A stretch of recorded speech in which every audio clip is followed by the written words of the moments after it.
Eu juro que não iria gravar outro vídeo essa semana, mas fazendo um teste no novo equipamento que nós colocamos aí em prática para aprimorar essa comunicação com vocês, o canal Papo de Arous, né? Inclusive já peço a vocês, por favor, aqueles que me odeiam e que amam, bem, no YouTube eu tenho 400 e poucos inscritos, ou seja, acredito que 20% dessas pessoas me amam, o restante provavelmente me odeia e quer me xingar o tempo inteiro vendo os vídeos.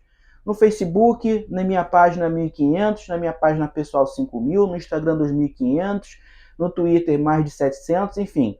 A todos esses que vão, né, observar o vídeo em cada rede social, peço a vocês, curtam, façam suas inscrições, mesmo que seja para me xingar.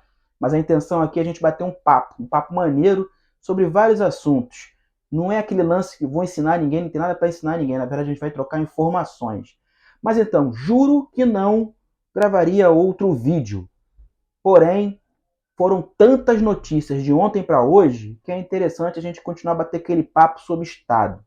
Estado, lembra bem dessa palavra Estado? Que foi criado pelo poder político. Poder político que foi criado pela sociedade organizada. A sociedade organizada criou o poder político. E o poder político é um grito de soberania. E diante dessa soberania o Estado foi criado. Palavra polissêmica, população, território, soberania, constituição e cultura. Isso é o Estado. E nós conversamos sobre a fração de Estado. O que seria uma fração de Estado segundo Jefferson Arous? A favela. Falando sobre isso, vamos dobrar essa palavra, né? Falar bastante sobre Estado. Eu estava trocando ideia com um amigo essa semana e ele comentou sobre uma ponte que foi construída lá no Complexo de Israel. Complexo de Israel, para quem não conhece, um conjunto de favelas. Parada de Lucas, Vigário Geral e Cidade Alta. Que depois que houve a Guerra das Facções, o terceiro Comando Puro tomou a Cidade Alta do Comando Vermelho e criou o Complexo de Israel, né? Essa palavra, né? Essa frase que quer dizer algo, né, parecido com um Estado teocrático. Já pensaram sobre isso? Mais ou menos o que acontece com o Talibã. Talibã que nasceu no Paquistão e hoje administra o Afeganistão e grandes coincidências acontecem, né? Um Estado teocrático onde a base principal econômica é o tráfico de ópio. Né? Olha só que loucura se a gente trouxer essa analogia que acontece aqui no Complexo de Israel. Mas enfim, lá foi construída uma ponte, né, pelo chefe do tráfico. Muitas coisas foram conversadas, né? Pessoas criticando, outras não, dizendo que a administração pública, ou seja, o Estado, não construiu essa ponte. Quem construiu foi o tráfico de drogas. Aí nós entramos naquele lance chamado fração de Estado. Ele construiu, né, o tráfico que vive dentro dessa comunidade, que tem cultura, que tem constituição, né? Nem todas as constituições são escritas, algumas são apenas sugestionadas. Bem, nós temos lá também território, população e, de certa forma, uma soberania. Soberania essa que construiu uma ponte ao invés do Estado propriamente dito, palavra polissêmica que falamos no início do vídeo. Mas o que acontece para isso acontecer? Mais uma vez, quando a falta de aplicabilidade das políticas públicas alcançam esses locais, essas áreas periféricas que foram criadas pelo próprio Estado, as coisas começam a ser administradas dentro desses pequenos feudos, né? Infelizmente, mas é a verdade. Mas Jefferson, será que isso só acontece quando falamos sobre segurança pública? Não, claro que não, esquece isso. Vou te dar outro exemplo. O Estado, de fato, ele nem sempre vai agradar a maioria da população. Infelizmente, porque ele tem que tomar atitudes que são, às vezes, um pouco indigestas a uma parcela da população. Seja porque vai ser ideologicamente contrário, seja porque vai ser administrativamente contrário, ou até o poder coercitivo do Estado vai ser duro demais e vai desagradar alguém. Fato. exemplo de desagradar alguém, o Estado, essa semana, o governo federal decidiu em reonerar os combustíveis aqui no Brasil, de maneira fracionada, de maneira equilibrada, para tentar conseguir o quê? Poder político, ou seja, barganha política, para chegar ao coração do Banco Central com o escopo de diminuir a taxa de juros e, com isso, aumentar, né, a possibilidade, né, e também o equilíbrio nos financiamentos, principalmente ao povo pobre, que precisa fazer um empréstimo, um financiamento para comprar uma coisa aqui e outra ali.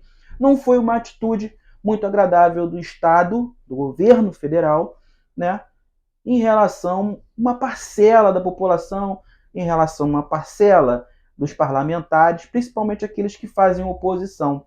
Mas é para isso que existe a oposição, para produzir um equilíbrio, e não fake news, né? Enfim, de certa forma, no meu ponto de vista, foi uma atitude correta, porque subsidiar o tempo inteiro, subsidiar os impostos pode, lá na frente, fazer com que isso vire uma bola de neve e vai explodir de qualquer forma, e sempre quem vai sofrer é o povo. Então, devagarzinho, né, bem cadenciado, as coisas vão sendo colocadas em ordem. Lembrando que, às vezes, atitudes econômicas têm que estar em equilíbrio com atitudes políticas. Porque sem política não se decide nada. Pegou legal essa visão? Essa é uma parte. Outra situação falando sobre o Estado. Vamos lá. Saúde. Dever do Estado, direito de todos. E o nosso sistema de saúde é o SUS, um sistema beveridiano, um sistema de cunho inglês, um dos melhores do mundo. E qual o escopo do SUS? Né? Qual o escopo desse modelo beveridiano de fazer saúde? É a atenção primária. Lembrando que a saúde é dividida em atenção primária, atenção secundária e atenção terciária. A atenção primária é justamente aquele que está lidando, aqui é chamado de estratégia de saúde da família, onde é o primeiro encontro regionalizado e é responsabilidade dos municípios. Aquele primeiro contato, aquele planejamento familiar de saúde que lá na frente vai prevenir. Vai prevenir, por exemplo, cardiopatia, vai prevenir diabetes, vai prevenir DST, vai prevenir mortalidade infantil, mortalidade das gestantes, enfim. Ela engloba um aspecto muito grande de prevenção. E foi exatamente o que faltou quando a Covid chegou aqui no Brasil.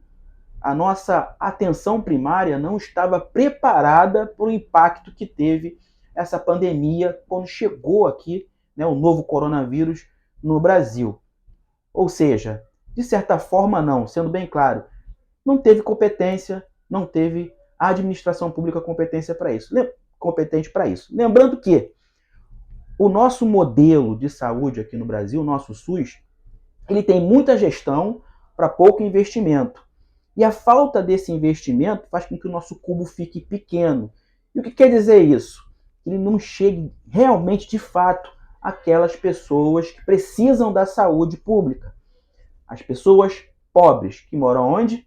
Nas favelas. E quem substitui isso quando acontece dentro da favela? Bem, quem mora numa favela, na fração de estado que Jefferson Araújo e eu falei, é o seguinte: quem mora na favela sabe muito bem. A tia passou mal ali. Poxa, o postinho está fechado, não tem acesso. O que vai fazer com ela? Tem que levar a tia até um hospital com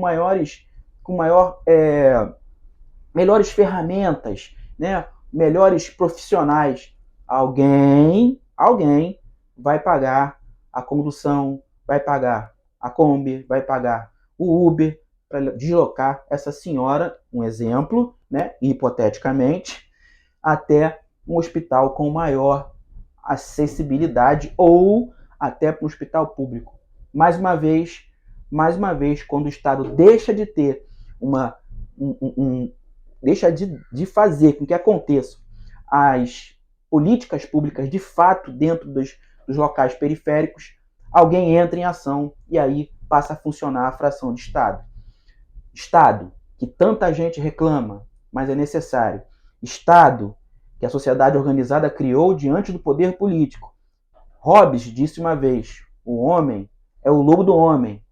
Montesquieu disse: homens bons e homens ruins têm tendência à crueldade. Nesse sentido é que o Estado entra, para produzir equilíbrio, desde que ele seja honesto, desde que ele ande dentro, né, na linha da administração pública. Aqui no Brasil, principalmente, o artigo 37 já fala isso. O nosso capítulo, aliás, da administração pública na CF/88 já fala sobre o LIMP: legalidade, impessoalidade, moralidade, publicidade e eficiência. Se andar aqui nessas 5 linhas, com certeza a administração pública vai funcionar bem e o Estado vai funcionar melhor ainda, vai de fato entregar um serviço ao seu maior cliente, que somos nós, os cidadãos. Isso sim é ter acesso, acessibilidade à cidadania. Jefferson Arouche, um barco remando contra a maré. Valeu!